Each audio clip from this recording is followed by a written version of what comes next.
same day, because if he's... For 15s, definitely not, because it's just like, one-off matches. But for the 7s, you guys have been to Steel City 7s or any 7s tournament, and the refs are doing...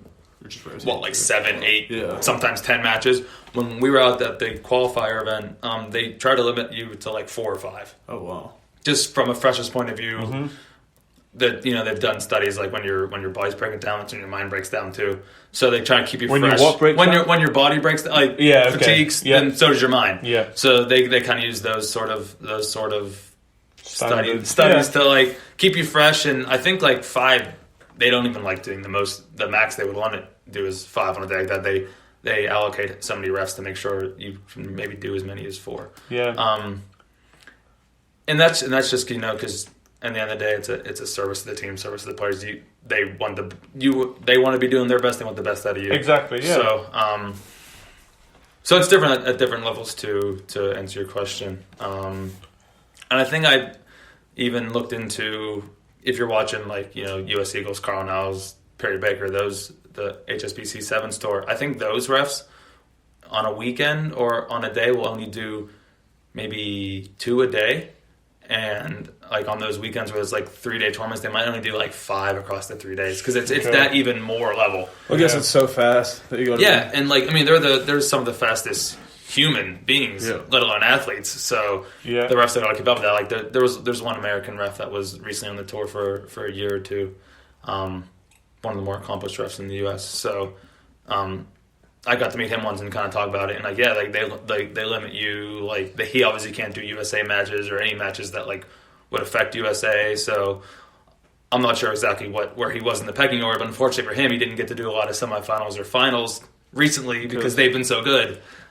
When maybe there's a ref from like wherever, like Argentina or something like that, that might get that's just an example thrown out there, but might get some more opportunities because they're not always in the finals. Right. Yeah. So we asked Scout Cheeks what type of a player she is. Mm-hmm. What type of a referee are you, Patrick? Are you look at me? Are you very big with the gestures? Do you want all the attention to be you? Are you breaking up the game, making sure every player is getting a strict talking to? What type of a referee are you? Yeah, I definitely try to toe that line a little bit between like the authoritative ref that needs to say the certain things, and especially in a higher level match or a match more on the line, you kind of got to tune up your ref game too. Because for the longest time, I didn't really know what kind of ref I was out there. You're kind of in your own head doing what you do, and I asked someone that, and they tend to think I'm a player's referee, which means essentially like let the boys play. Let the boys play, like more about letting it be, like having good continuity out there and having a good flow to the match. And I think that comes from maybe my sevens background, definitely my players background, because you'll go up to the captain before the game and they're like, oh, what are you looking to do today? What are you hoping to get out of it? And they're always like fast ruck, quick ball. So I try to listen to the teams and that's what they want. And I think that's the kind of type of ref I am, the type of game I referee to, is that flowing. I don't try to make it a whistle fest unless it like breaks down that way. So I'd say a player's ref is the best way. I think that's a good way to describe it. When you get it, like we've had Patrick as our referee before. He's got some sarcastic lines I think are funny. Yeah, I try to have personality out there too. I don't try to be too much of a robot. Even though referee can kind of lend itself that way. Like being the guy who's allowed to talk, you somehow talk less as the ref than when you were a player. Yeah, I think I definitely. I still like, even just that weekend I was just in Akron with Ian. We still joke about that. Like I would just berate him as a player, 18-year-old Ian Seaton. I would just I was definitely a mouthy player, and so I kind of have a little sympathy for mouthy players now, but... So I have a little analogy. When I was younger, once again, drink, because I'm going to mention soccer, I was a pretty decent player in my region, okay? And sometimes I didn't have the greatest team around me, and I would sometimes lose my temper, just because my team is losing. Never seen that. Yeah. I think I'm extremely calm now. Oh, really? Oh, I can only imagine. Keep going, yeah. keep going. Football days. So I got to one stage and I got like a half a season ban because I just berated the referee. Got in his, I was the captain. Someone went against us. We were losing, and rather than giving out to my teammates or whatever, I just gave out to the referee like that. And he's like, "What the fuck are you doing? Off you go." The team banned you, or the league banned you? The league banned me, but I kind of knew everyone in the league. And I had to sit down like it was like I had to go to court basically, right. with the board of the, And they're like, okay, so here's your punishment. We're going to ban you for half the season. I was like, okay, that's pretty bad. Yeah. And also, we're going to put you through a referee's course, and you have to referee some underage games. And I was like, okay. But it was the best learning I've ever had because I was there. I was probably a 17-year-old, and then I was reffing these 12-year-olds.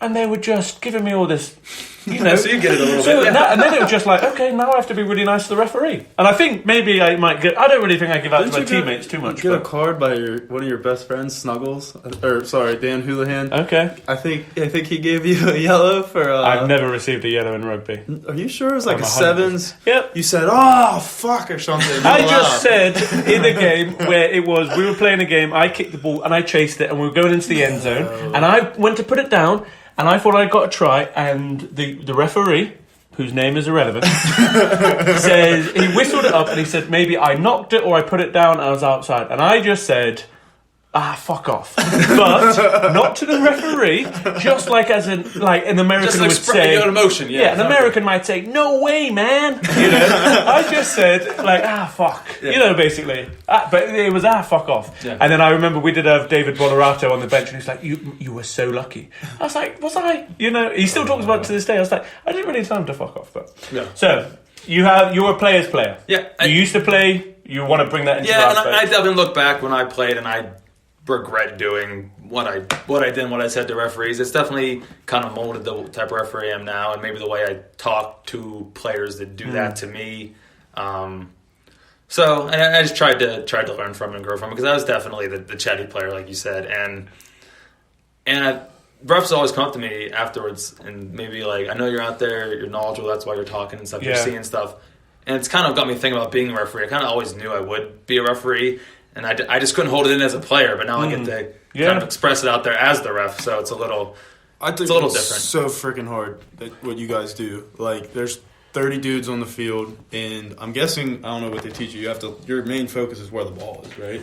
Yeah. And God knows what could be happening anywhere else. Yeah, especially when you're the only guy out there. So you got to look at where the breakdown, where the action. Another quick question, just as we're on it. Of course. You've come up in the podcast several times. Another time was when Gator had expressed a concern where the play had gone. I can't remember if you were talking about our game or another game you were spectating, and a little brawl started and some guy got punched. Mm-hmm. And I basically said, the referee needs basically more help in that scenario, right?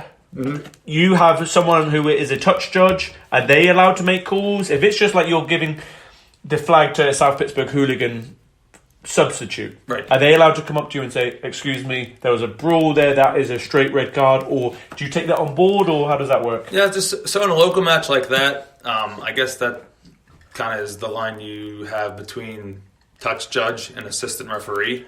Yeah. When it's just the hand the flag to a South Pitt guy and an Akron guy, that's considered just a touch judge, and all they can really do is, as the name says, show when the ball's in touch, signal for kicks at goal, stuff like that. Okay. They really have a limited amount of stuff they can do in that role. But assistant referee is different. Like that's when you guys were just at the Forge playoff matches and when I was out in Chicago, stuff like that. Yeah. 3 fully trained, fully certified referees, and that's what you always see on TV, what you see at those high-level playoff matches. The main referee in the middle can consult them pretty much on anything he's not sure about. Okay. And they can see that stuff. They can make those type of calls. But just when you guys are playing Greensburg, whatever, technically those guys don't have whoever you guys choose and whoever Greensburg chooses with the flag doesn't really have a lot of power. So what's the reason for one referee? Is it a money issue or is it tradition? Because you go to an American football game, even like American youth football, they have 3 freaking referees for 7-year-olds. Yeah, you know, and it's not like they're punching each other. I think a lot of it. I think a lot of it is tradition. Because like at the most, there's only 3 and a guy up top in the booth with the camera. So I think a lot of it is tradition. A lot of it, I think, comes from the law. It says there's some line in there that some refs like to quote. I'm like, the referee is the sole judge of fact throughout the game or something like that. So I think it's kind of, one mind out there, one whistle, one set of eyes, one call, one decision. Yeah, and it's so damn hard. I think that's a lot of it because, like, you know, watch NBA game or watch a football game, like you said. Like, how many times do you see all 5 of those NFL refs huddle up, try to make a decision because none of them really saw it. Mm. So I think a lot of it is to make it easier in a way because you don't have the other voices, but it doesn't. I feel like it keeps you more responsible. Sure. Because, you know, say you do screw up a call, you have to be the man and say, hey, I blew it. You can't be like, we came together and, like, you know. A committee. Yeah, a lot of it, even about just having confidence in your calls, even if you might not think it's right. If you're out there looking confident and looking like that's what you saw, that's the call you're making, a lot of times the players will just respect it and take it because you should be the one with the best view of it. Yeah. Like I always love and get a kick out of it when like I'm making like a call to ruck and like the far side wing is like yelling at me like from 30 meters away like he saw it better than me like 3 meters at it. Yeah. Well, so from refereeing wrestling, they always say the best view is always the stands. They can like see, you know, if a kid's getting pinned from 400 feet away. Because it's more of an aerial view? No, they're being sarcastic. Okay. Right. Same sort of thing. And yeah, we have a tough job out there. I mean, thanks for pointing that out. I mean, I don't think that's really news to anyone. Yeah. But it's just all about making your best call, making the call you think you see, the call you see, if you know. So. And so when you said it, obviously when you ref me and Gator at South Pittsburgh Hooligans, D3 level, it's just basically you're in sole charge. When you made the step up and you were doing the D3 conference finals, you had 2 assistants on the sidelines. We actually didn't at that weekend. We think that you had 1 assistant. No, we didn't have any. Just like the same as like your those weekends were a little bigger, a little more support from old players. Okay. Team and whatever. So we definitely get some knowledgeable people to be our touch judges, but they were just that they weren't. Okay, they were falling under the touch judge category. And not the assistant referee. Yeah. So exactly. And I think I was talking to former podcast Casey about this. How is Casey? He was doing good. Casey Koza. Yeah. Match Secretary Akron. Yeah. Bloody good rank source. Great little Pittsburgh chat, you know. Yeah. Grew up around these parts, he said. Yeah. Peters Township. Yeah, so nice little yinzer chat between the two of us. But I think we set it on. We thought they were definitely new to hosting, new to being at level. I'm not sure they knew they could request ARs because that's how the Forge gets them. They would just, email their society and be like, hey, we got a playoff match. The Midwest is bringing in a guy from Indiana, a guy from Minnesota. Like that's where their refs came from this year. But they had local ARs, assistant referees. So, I didn't have ARs this year until Chicago when I did a playoff game in Buffalo for Buffalo women. Just had touch judges there. Nice. Akron probably would have got them from Ohio if they asked. I'm not sure they knew. Sure. They knew to. We kind of encourage the teams around here to do that just for more support, more certified referees, eyes on the match and stuff like that. So. Pat, I'm so intrigued by this, and we're getting into it now, aren't we? Yeah, I think so. It takes a while, but it gets in going. Pat, will you mind sticking around for another podcast? Of course, I'll do one. Now, I have one condition. Okay. I'm going to have a quiz for you, the referee, and Gator, the player. Do you accept that challenge? It's a face-off. Yeah, I'll do it. Perfect. Gator, do you accept? Yeah. Good man, Gator. And you too, the listener, can play along. Tune in to Top of the League podcast, part 2 with Patrick Feitt. Thank you for listening. We're on iTunes and Spotify. Please subscribe.